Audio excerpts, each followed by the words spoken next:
Ghostbusters, Afterlife the film, is an occult lie. The fourth of the Ghostbusters series is here now. Installments of this supernatural comedy were released on screen in 1984, 1989, and 2016, which was the all-female reboot. 32 years after the original, spirits like Vigo, by the way, who was named after a barbaric Balkan ruler of the 16th century, these ghosts were dispatched, but now they're back somehow, and the Ghostbusters are back as well. This time the setting is Oklahoma, not New York City. Not only do the winds come whistling down the plains, but the new setting experiences unusual earthquakes due to the underground lair of the ancient Mesopotamian Sumerian demon Gozer. In an old abandoned mine, the film's protagonists discover a temple to Gozer. The female lead, 12-year-old Phoebe, ends up battling the demons herself, aided by the appearance of her dead grandfather, the original Ghostbuster Spengler. Gozer and his minions are eventually trapped, and Spengler disappears once again into the afterlife. Who knows where, but definitely not heaven or hell. Well, you say it's just fiction. It's no big deal.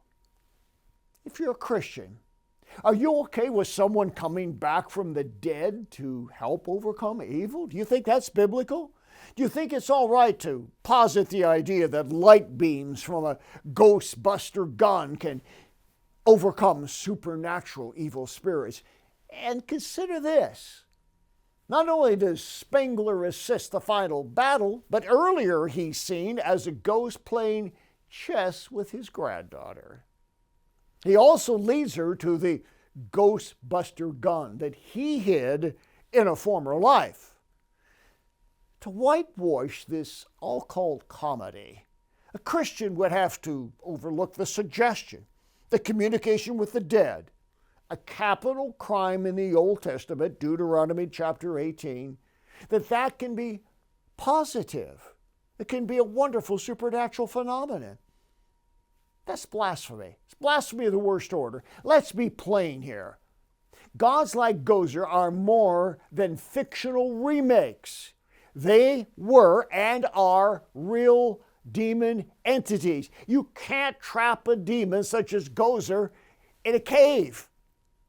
Demons are immaterial spirit beings, not confined to physical ghost traps.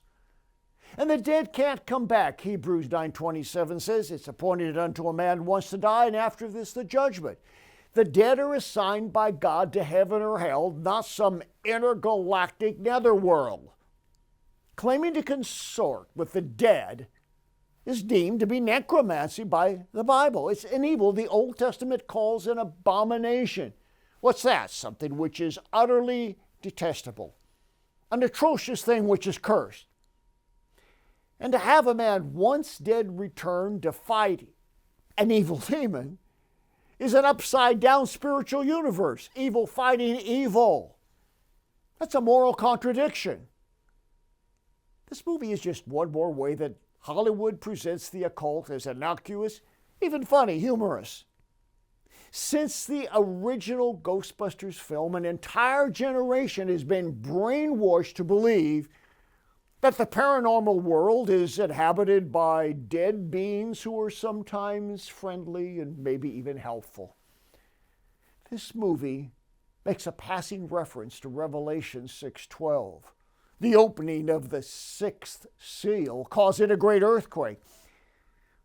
But when that awful day really does come, no proton pack, that's the fictional energy busting, ghost capturing device, no proton pack will escape God's wrath, which is more terrible than any doughboy demon. In that hour, Revelation 6:15 declares that both great and small will seek death to escape the wrath of God against all witchcraft of the occult. As verse 17 of Revelation 6 says, for the great day of his wrath has come, and no one is able to stand. No one, not even the Ghostbusters. Your financial support and prayers make it possible for us to bring hope for the hurting and freedom to those in spiritual bondage. For the latest information regarding ministry outreaches, go to boblarson.org or call 303-980-1511.